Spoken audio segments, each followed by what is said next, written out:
Transition Awareness Breathing. Feeling grounded for both children and parents is essential for healthy living and learning. Join Eartha Powell on this series for tips and tools for creating a harmonious environment for learning. Transition Awareness Breathing will help you and your child find an individualized path to tackle change, promote lifelong learning, and discover new approaches to calmness. Welcome.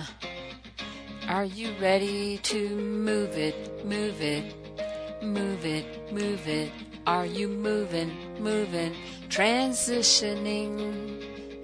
You're in your house, in your car, on your bicycle, wherever you are. We're here. Transition Awareness Breathing Podcast is back. Welcome. Thank you, Web Talk Radio, for allowing me to have a platform to bring Transition Awareness Breathing Podcast to you. To move, to transition. Let's get started. But first, thank you, Mary Lou and Sam, my producers, for making it possible to bring my podcast to my listeners wherever they are at. So let's move. Remember, a brand new year. We're not going to go back to where we came from. We're going to move forward. We're going to transition into something brand new. All the hurt, all the sorrow is going to change us within to something new. Yes. Are you ready? Let's get started. The last time I was with you, I was sharing with you something that I am doing, transitioning into a healthier me. And I want you to join me on that journey. First, a story.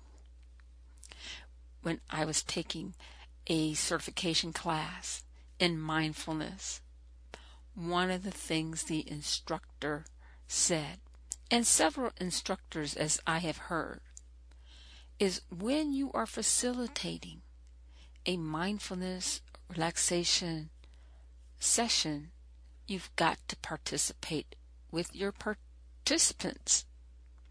I am inviting you to join me. If you're not ready, it's okay. Come and watch and listen. Last time, I shared with you an adventure that I stepped out in doing is changing the way I eat. My awareness. Oh no, this is not boring. This is changing.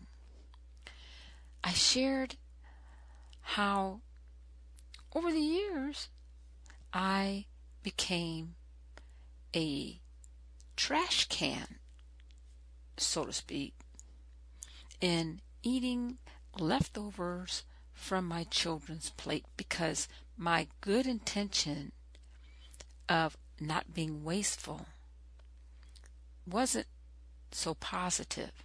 Sometimes our good intentions are not always healthy. Trying a little bit of this, trying a little bit of that. No, don't throw that away. Put it on the counter. Give it to me. Well, what was I thinking?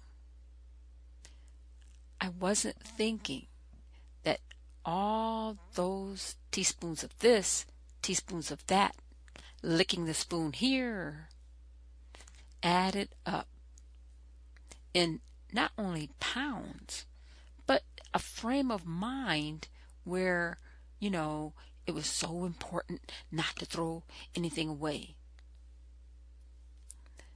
I have a health coach helping me. Yes, it just works.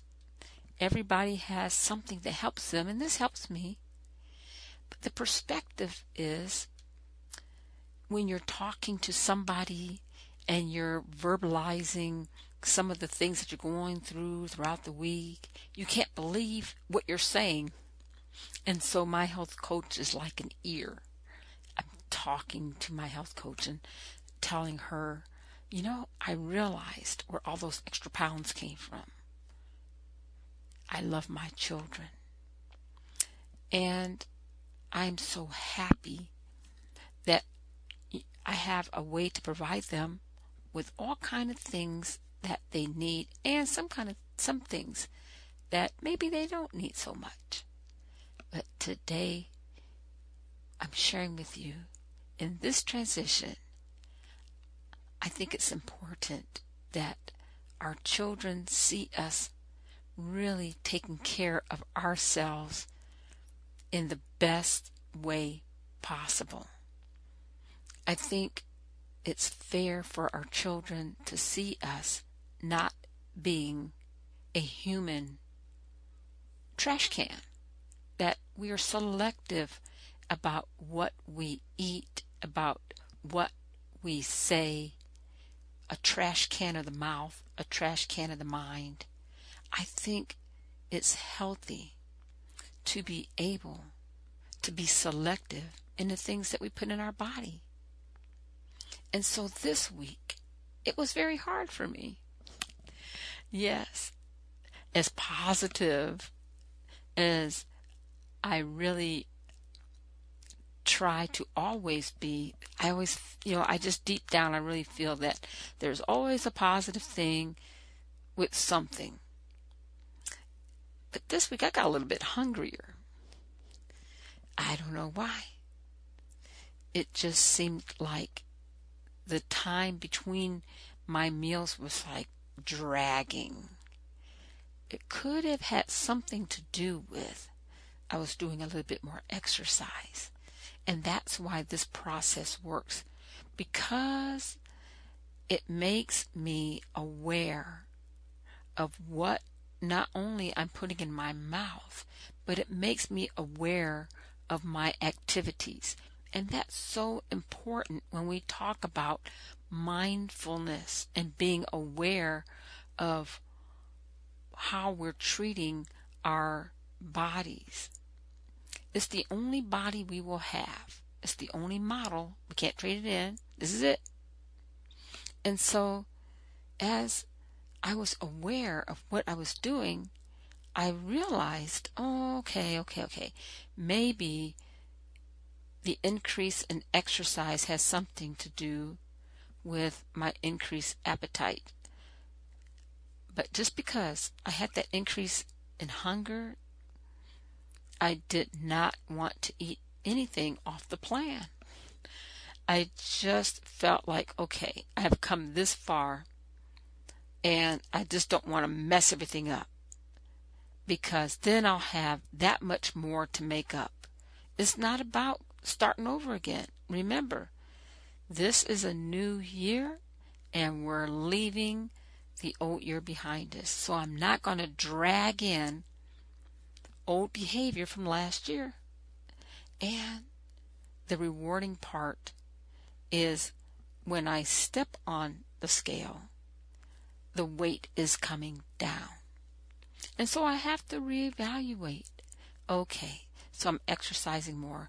Let me reevaluate how I'm eating, my eating plan, so I won't get so hungry. So, I had a talk with my health coach. And she suggested that instead of waiting 2.5 hours between my meal time, to eat 2 hours. And you know what? It's so great because I'm drinking a whole lot more water. And when I'm drinking that water and I put a lot of ice in it, it just feels like taking in a breath of fresh air. I know it's water, but when I take the water in, I can feel the coldness of the container that I'm holding. And then when I take a sip of that cold water, it just brings a really great enjoyment, not only to my mouth, but as it's going down. That's the awareness that I am using as I'm taking in water. And the same thing is when I'm exercising. I'm not walking fast. I'm not running. I'm just enjoying the walk and the beauty. So this time, I went on a walk to a new park near our home, and it wasn't about rushing. It wasn't about how many people we could pass. It was just a time to enjoy the newness of the park and walking with my little son. That was so cool. So, move. Keep moving forward. The first step is thinking about, what do you want to do? How do you want to move? How? And then choose a starting date. And when you choose that date, don't change it. If you're going to start today, just start. If you're going to start tomorrow, let no excuses stop you. Because the start part, I think, is the hardest part. Once you start, you're on your way. You're on the highway. If you're driving and you're driving on the highway, when you're merging in on the lane, do you just stop? Most people don't, unless they have some kind of car trouble. You just merge in. When you're a new driver, you merge in a little bit slow. And when you're an experienced driver, well, you don't zoom in, I hope, but you're just comfortable in moving in. But this process we're new at. The changing of this podcast is about taking in fueling and nutrition. This is new. So we're going to merge in a little slowly, but we are going to merge. We're not going to stop. The next thing, when you choose your start date and you're not going to change it, you've got to be ready that there's going to be things that's going to try to pull you away from your goal. What is going to be your response? So what's your default answer going to be? Are you going to say, well, I can't eat that because I'm on a diet? Well, that just sounds so exciting that you're going to set yourself up to bringing in the old year with you. When you tell people that you are no longer eating that, that's different. No, it's not a diet. That's not on my plan. And you keep going. I've had to say that several times since last week. Sorry, that's not on my plan. Oh, Mommy can't eat the leftovers anymore. And I just keep moving, transitioning. Come up with your default statement. Stay away from the, well, I can't eat that anymore. Maybe I'll have a cheat day. Oh, let's talk about the cheat days. Your cheat day is bringing in the last time that you lost all of your pounds or all of your changes. That's the cheat day. Because the cheat days will grow a little bit more frequent. Leave the cheat days into last year. If you're going to have a day and you say, well, this is going to be my little treat, not a cheat, but a treat. And then you move on. You move on. You don't look at it as a failure. You don't say, well, see, I tried. It was 2 days and it was too hard. No, it was a treat. You move on and you keep going on the highway. Don't stop. I know you can do this. I'm doing this with you, or we're doing this together. So, as we continue to transition, we're going to take this one step at a time, right? This beginning of a whole new year, we're going to look at how we're going to tell other people what our default answer is when we are transitioning to a new life, a positive lifestyle. My default answer is, that's not on my plan. Nope, I can't do that anymore. And that's it. What's your default answer? Let's get started together. And I look forward to talking to you again next time in Transition Awareness Breathing Podcast.